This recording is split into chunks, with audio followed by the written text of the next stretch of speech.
जय हिंद दोस्तों, रक्षा करने के चैनल में आपका स्वागत है। दोस्तों, आज के इस वीडियो में मैं आपको 5 जानकारियां दूंगा, जैसा कि आप पीछे बोर्ड पे देख रहे हैं। सबसे पहली जानकारी मैं आपको दूंगा 8वें वेतन आयोग के बारे में। दोस्तों, कुछ पेंशन के एक्सपर्ट हैं और कुछ बड़े बड़े इकोनॉमिस्ट हैं। उन्होंने भविष्यवाणी करी है 8वें वेतन आयोग को लेकर। इन्होंने बताया है कि कब तक भारत सरकार आपको 8वां वेतन आयोग दे देगी और 8वें वेतन आयोग का कितना फिटमेंट फैक्टर आपको मिलेगा। तो दोस्तों, कुछ भविष्यवाणी हुई है 8वें वेतन आयोग को लेकर। इसके बारे में हम पूरी जानकारी आगे प्राप्त करेंगे। अगली जानकारी मैं आपको दूंगा, भारत पूरे विश्व में 5वीं बड़ी अर्थव्यवस्था वाला देश है और ऐसा कहना है पीएम मोदी जी का।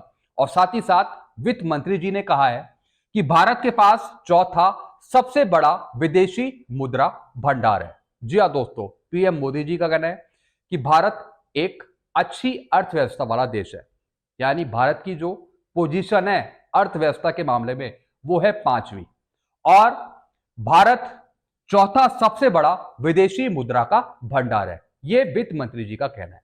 यानी भारत एक संपन्न देश है इकोनॉमी के मामले में और विदेशी मुद्रा भंडार के मामले में। इतना सब कुछ होने के बावजूद भी पेंशनर्स को, सरकारी कर्मचारियों को कुछ नहीं मिलता।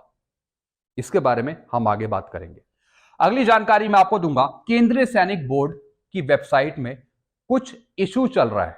जी हां दोस्तों, कुछ टेक्निकल दिक्कतें चल रही हैं। तो इसके बारे में केएसबी के थ्रू एक लेटर जारी करा गया है आप लोगों के लिए। कुछ अपडेट दी है केंद्रीय सैनिक बोर्ड की वेबसाइट के बारे में। एक लेटर देख के मैं आपको आगे समझाऊंगा। अगली जानकारी मैं आपको दूंगा, technical air veterans welfare association का मीटिंग नोटिस जारी। जी हां दोस्तों, जो एक्स ग्रुप के पेंशनर्स हैं उनके लिए एक अपडेट आ रही है। जी हां दोस्तों, और ये उनकी भलाई के लिए अपडेट है। एक मीटिंग आयोजित करी जा रही है जिसमें आप भाग ले सकते हैं जो एक्स ग्रुप के पेंशनर्स हैं। तो दोस्तों, एक मीटिंग नोटिस जारी करा गया है और अप्रैल में ही ये मीटिंग है। पूरा लेटर दिखाकर मैं आपको समझाऊंगा आगे।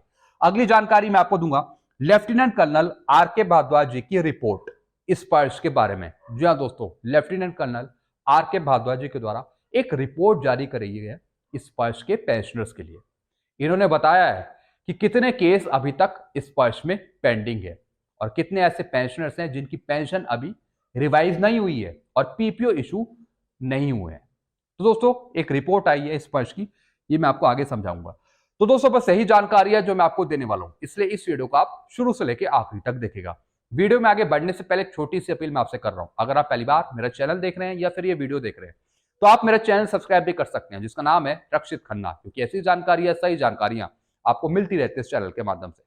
चलते पहली जानकारी की तरफ। 8वें वेतन आयोग का गठन 2027-28 में होगा। जी हां दोस्तों, और ये जानकारी दी है कुछ पेंशन के एक्सपर्ट हैं और कुछ पूर्व के इकोनॉमिस्ट हैं। इन्होंने बताया कि भारत सरकार 8वें वेतन आयोग का गठन करेगी 2027-28 में और जो पे कमीशन है वो भी अपनी रिपोर्ट लेट सौंपेगा केंद्र सरकार को।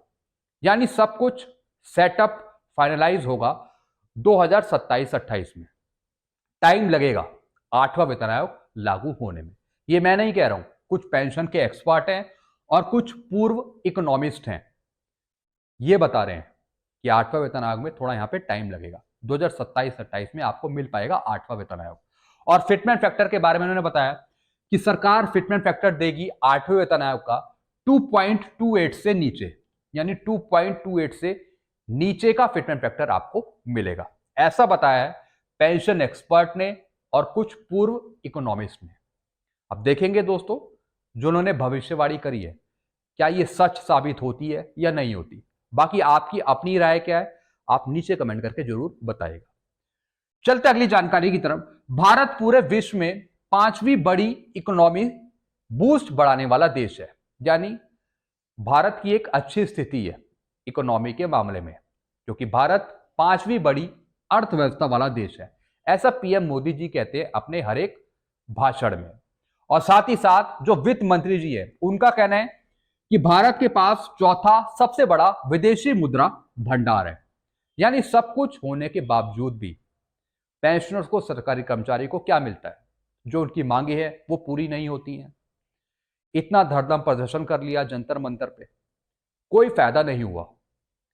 जो एडिशनल पेंशन का लाभ है उसकी मांग भी पूरी नहीं होती है। 18 महीने का जो डीए करियर है वो भी कई बार आपको नहीं मिलता, बल्कि वो दिया ही नहीं गया। यानी जितनी भी आपकी मांगे हैं वो पूरी नहीं होती, जहां पर पैसा देने की बात आती है या फिर एरियर देने की बात आती है। वैसे दोस्तों भारत विश्व की 5वीं बड़ी अर्थव्यवस्था वाला देश है।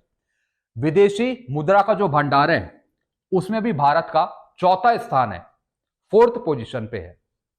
लेकिन तब भी सरकार के पास पैसा नहीं है कर्मचारियों को, पेंशनर्स को देने के लिए।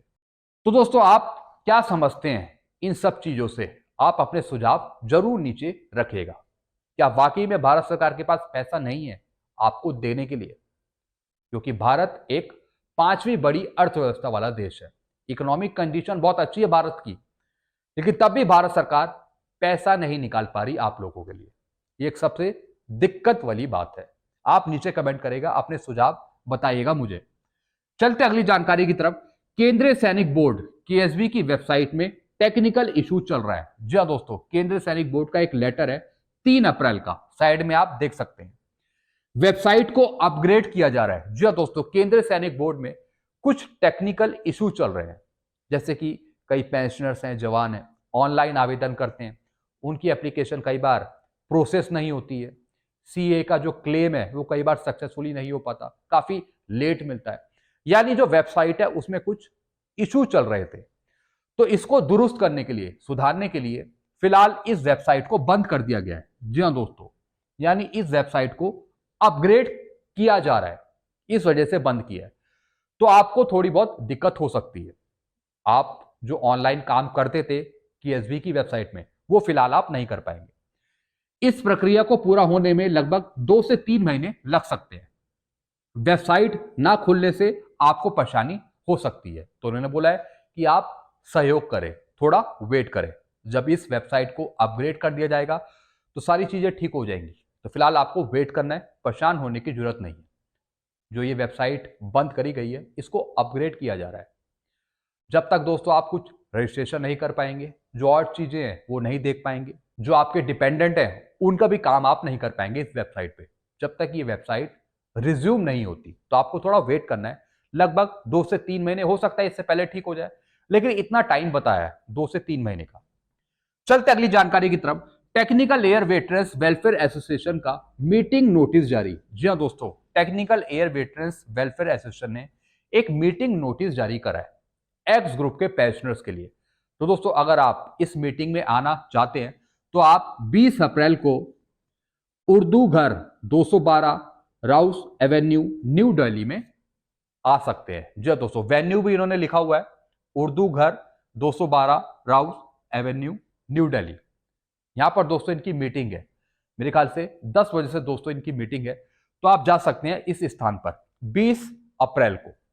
जितनी भी आपकी प्रॉब्लम है एस ग्रुप से जुड़ी वो सुनी जाएंगी, देखी जाएंगी। तो आप जा सकते हैं इस मीटिंग में जो 20 अप्रैल को होगी। चलते हैं दोस्तों अगली जानकारी की तरफ।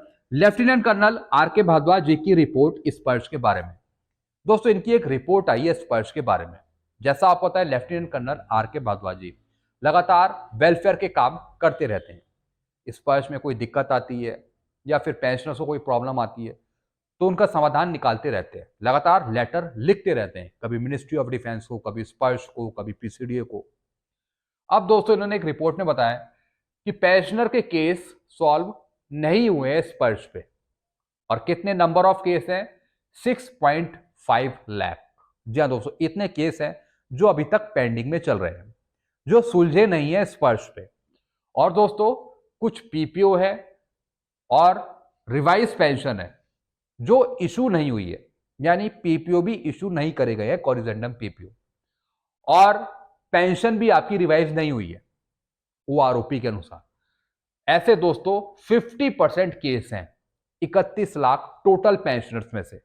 उसमें से 50% ऐसे पेंशनर्स और फैमिली पेंशनर्स हैं जिनके पीपीओ इशू नहीं हुए हैं और ना ही अभी तक रिवाइज पेंशन इशू हुई है। तो दोस्तों ये रिपोर्ट दी है लेफ्टिनेंट कर्नल आर.के. भारद्वाज जी ने। इन्होंने बताया कि किस तरीके से स्पर्श एक फेलुअर सिस्टम साबित हो रहा है, फेल साबित हो रहा है काम को निपटाने के मामले में।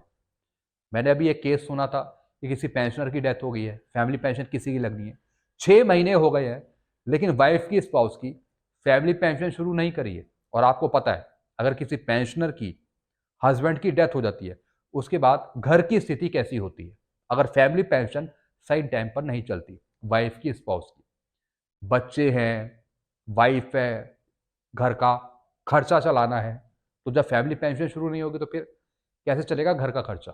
तो दोस्तों जितना लेट होगा उतना ही परेशानी बढ़ेगी। तो दोस्तों इन्होंने ये पूरी रिपोर्ट बताई है कि ये रिपोर्ट इसलिए दिखाई गई है ताकि आपको पता लगे कि स्पर्श किस तरीके से काम कर रहा है। तो आपको सपोर्ट करना है लेफ्टिनेंट कर्नल आर के भारद्वाज जी का, यानी जो इनकी मुहिम है, जो इन्होंने मुहिम छेड़ी है कि स्पर्श में जितनी भी प्रॉब्लम चल रही है उसको दूर करने की, तो ये पूरी कर सके इस मुहिम को। दोस्तों आप इनका सपोर्ट कर सकते हैं। तो दोस्तों बस यही जानकारियां थी जो मैं लेके आया था। आई होप सारी जानकारी आप अच्छे से समझ होंगे। बाकी आपके अपने सुझाव क्या हैं आप नीचे कमेंट कर सकते हैं। वीडियो में खत्म करता हूं, चैनल को आप सब्सक्राइब कर सकते हैं और वीडियोस को आप शेयर करना मत भूलेगा। Thank you so much.